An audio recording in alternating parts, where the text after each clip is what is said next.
Another unit that we have here in Eastern Park, we have Type B. Kung naliliitan kayo kay Type C, gusto nyo na mas malaking area, mas malaking floor area, we have that dito kay Type B. For Type B, we have one dedicated carport, and at the same time, dito nga sa right side natin, we have a dedicated pocket garden. Kung plantita tayo, mahilig tayo sa mga plants, bagay na bagay itong Type B sa atin. Pagdating sa ating carport, cemented na po ito. Hindi na natin kailangan maglaan ng budget para i-improve yung ating parking area. Aside from that, we also have a dedicated na saksakan dito, electrical. Tara, pasok tayo sa ating unit. Pagdating naman po sa ating door, this is a metal door. And pwede naman natin siyang papalitan once na ma-turn over sa atin yung unit. Ito po ang ating dining area, living area.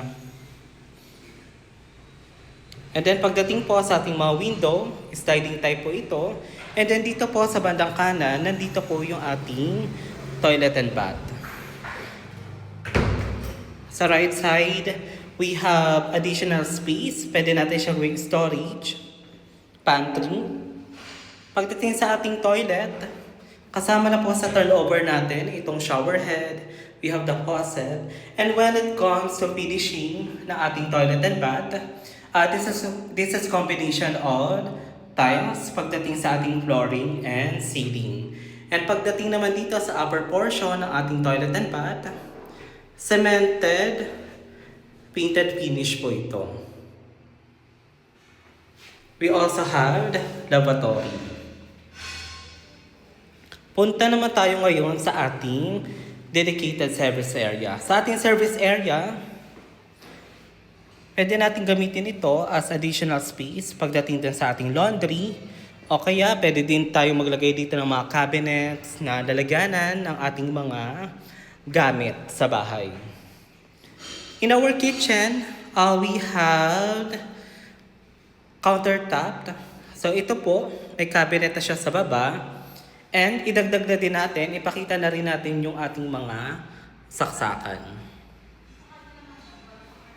Apat na outlet yan. Kaya kung meron tayong mga appliances like refrigerator, o kaya naman yung stove natin, electrical, nakaabang na. Nakaabang na yung ating mga saksakan.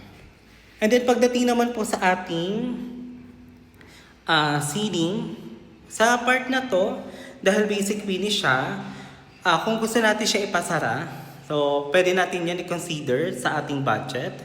And then pagdating dito sa ating kitchen area, bali hindi pa po ito naka-close. So it's up to us kung ano po yung magiging design natin dito. Pwede naman kasi siya na overall, yung ceiling natin dito sa first floor, ipapa-close natin.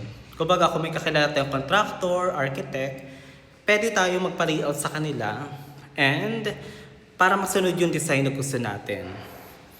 Pagdating sa ating hagdan, papunta sa ating second floor, ito po ay buhos. So painted na rin po ito. Gray paint nga yung ginamit. But it's up to you. Pwede mo siyang i-gawing tiles. And then dito sa unit B natin, dahil semi-finish siya, hindi pa kasama yung ating hand railings. Nandito naman po tayo sa second floor. Pag sinabi natin semi-finish kay Eastern Park, kindly expect na wala po talaga siyang division pa. Ang kinagandahan naman, pwede natin i-customize itong unit na ito. For Eastern Park Unit B, we have semi-finish and basic. Pagdating kay semi-finish, wala pa po tayong division ng mga room. Sa ating marketing material, 2-bedroom lang po talaga ang ating allocation for our Unit B. But pwede natin siyang gawin na 3-bedroom. Given na spacious yung ating lot and floor area. Ito po ang ating window pagdating sa ating master bedroom. Sa master bedroom natin, sliding po ito. And compare kay Unit C, mas malaki na po ang bintana ni Unit B. The more na malaki ang bintana, the more na maganda ang ventilation and at the same time, yung pasok ng sikat ng araw sa ating unit. Ito naman po yung ating pangalawang room. So dito, pwede siyang isang room o kaya pwede nyo pa siyang i-divide into 2. So ito yung magiging master bedroom natin. And then, ito yung another room sa likuran. Pwedeng isa or pwede natin siyang hatiin. So, dahil ang semi-finish natin kay Unit B, meron tayong flexibility when it comes to layout. Kung ano yung improvement na gusto nyo i-introduce kay Unit B, magagawa natin siya. You can customize it, you can renovate it according to your design. Highlight ko na din yung ating kisame.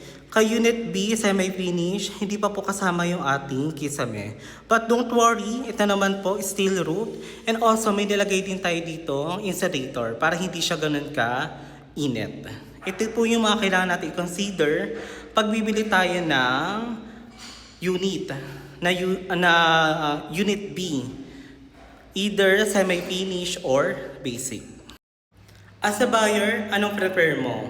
Unit na pwede mo customize or unit na lilipatan mo na lang? Let me know in the comment section.